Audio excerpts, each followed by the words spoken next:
Mr. Deputy Speaker, the nub of this bill is extremely simple. Today, HS2 is consulting on safeguarding orders, which, if they were put into effect, would lock up, would sterilise and would write off one of the most important development sites, not just in the city of Birmingham, but in the entire country. And HS2 is proposing to do this in an area where we have some of the worst unemployment in the country, and it is proposing to do this at a cost of some 7,500 jobs, which could not and would not be created in years to come if this proposal were to be implemented. So my argument this afternoon is very simple. To proceed with locking up the land on the LDV Alstom site in Birmingham is tantamount to a monstrous economic crime against the city of Birmingham. It is a senseless act, it is an avoidable act, and I think now the city of Birmingham is looking to the Minister and to the Secretary of State to bring an end to this lunacy. Now, I want to preface my remarks this afternoon by saying that I am a passionate and strong advocate of HS2.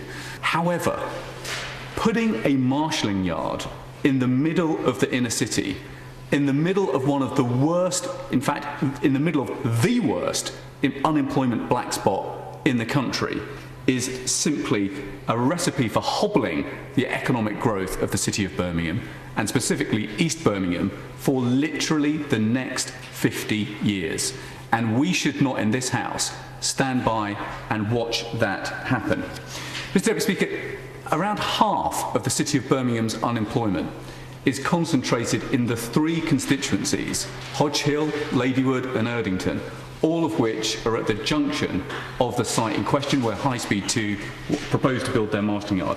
There are 22,000 people on job seekers allowance in those three constituencies. That is 42% of the number of people on the dole in the city of Birmingham. And the problem, quite simply, that confronts us as local MPs is that there are just not enough jobs to go round.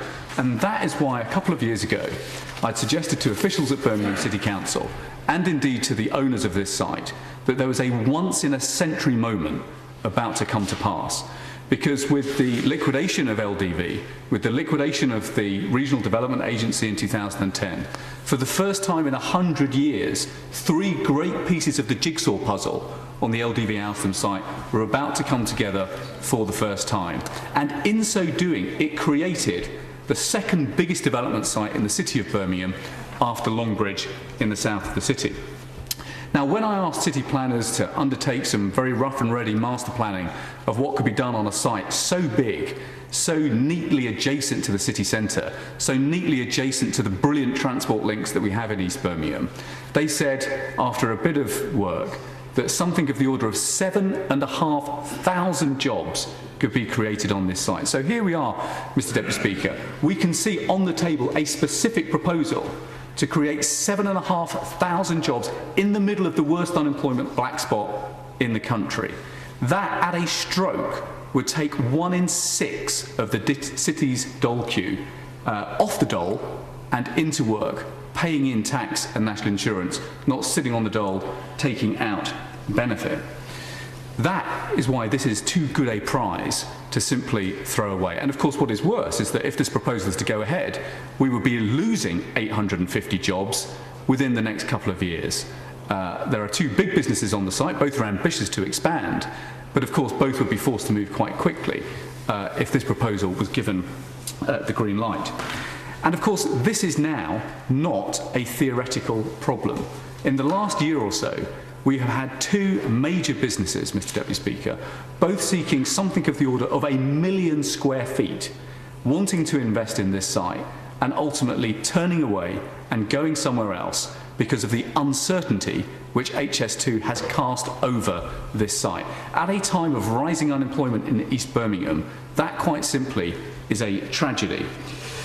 This, however, and this is my second big point, this is not simply a case that is made for the citizens of Hodge Hill, Ladywood and Erdington. It's not simply a problem that confronts the citizens of East Birmingham. This is actually a problem that confronts all residents in Birmingham, because if you take out a site this big, and this site constitutes half of the best urban available land in the city. If you take out a site this big, the city will of course be forced to take land out of the green belt. And my goodness, what a lot of land it would have to take out of the green belt. In fact, it would have to almost double the land it has to take out of the green belt to compensate for the loss of land in Washwood Heath and Hodge Hill. That is 105 football pitches. That is 7 million square feet of greenbelt land that would have to be taken from other parts of the greenbelt around the city. And I suspect, although I'm not an economic geographer, that a great deal of that land would be coming out of Sutton Coalfield.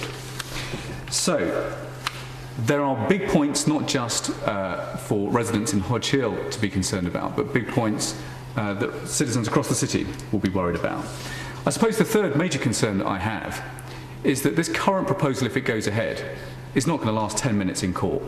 I have won and lost enough judicial reviews in my time as a minister to recognise a process that is not judicial review proof. And this selection of this site is in no way judicial review proof. There has been no publication of objective criteria which have been used to select this site. High Speed 2 have indeed ignored much of their own guidance. Indeed, I've been told by one of the site owners that of the 3 sites that High Speed 2 identified in their assessment, 2 are in greenbelt land south of the city. But there's been no clear acknowledgement in High Speed 2's reporting of the economic devastation that the selection of their site in Washwood Heath would actually wreak. So there has clearly not been a transparent and open process, and I'm afraid that would fall foul of a judicial review hearing in any court, I would think. There are also particular issues for some of the site owners. Of course, I give way to my right honourable friend. I'm grateful to my right honourable friend for allowing me a brief intervention in his debate.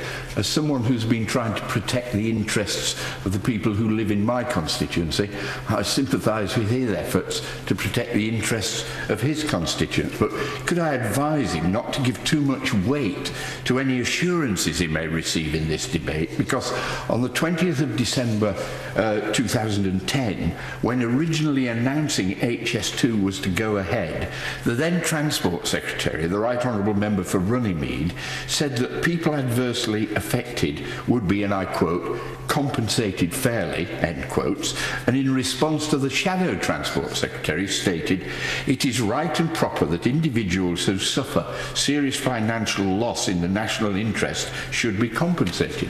Despite that, last night at a meeting in my constituency, officials from HS2 and the Department of Transport said that many people living near Euston Station, including some who'd exercised their right to buy from the council, would not be fully compensated and others would not be compensated at all. So ministers are saying one thing in the House of Commons and officials saying the opposite outside.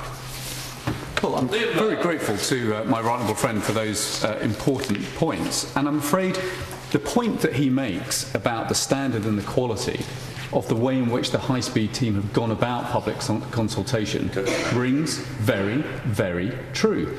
It's controversial, it's difficult, it's going to have its ups and downs.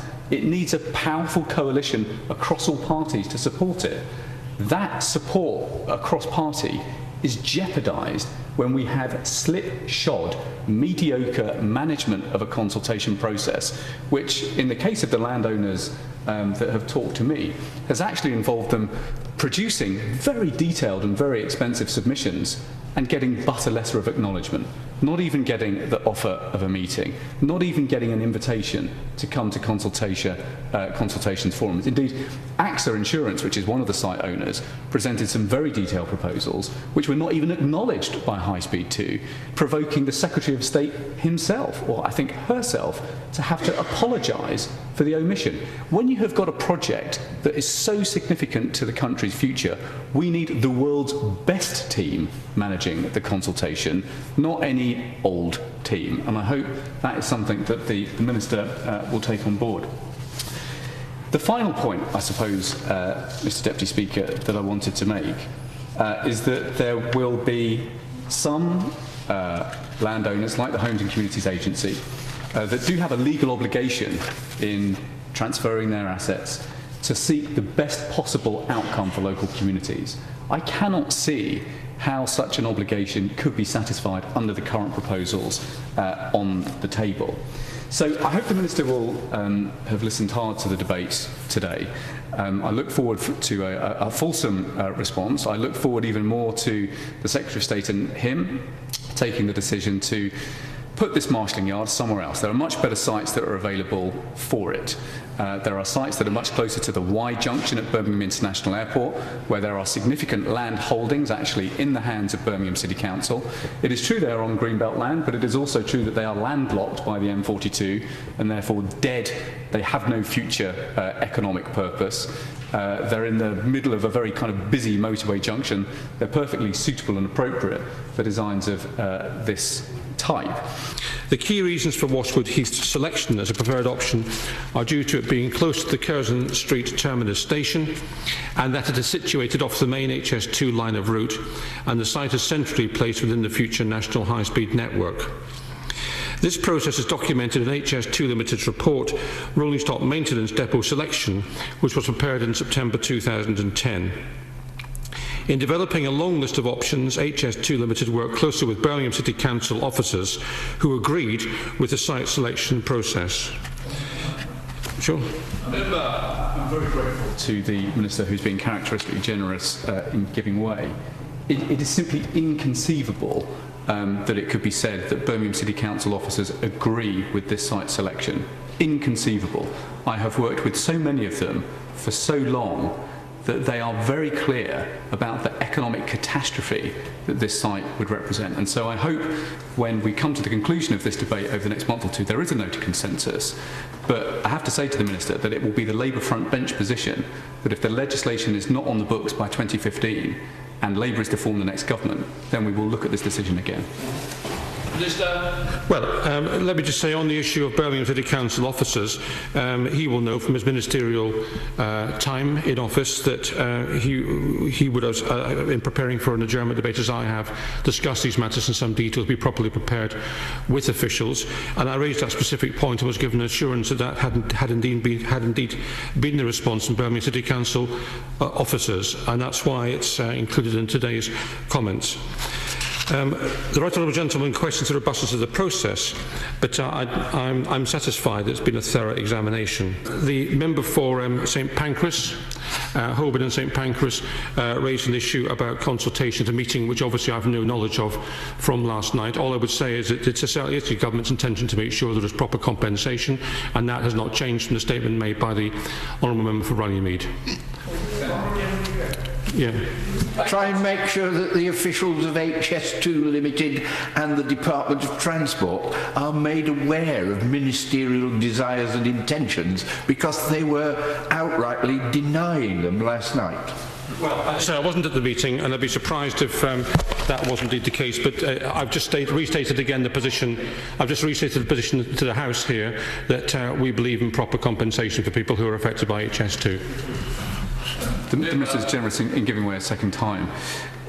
The argument that has been rehearsed this afternoon is an argument that has been rehearsed by High Speed 2 over the last year and a half and has been systematically taken apart. There will be no comfort in the notion of 300 or 400 jobs created sometime in the 2020s when 7,500 jobs could be created in the next few years.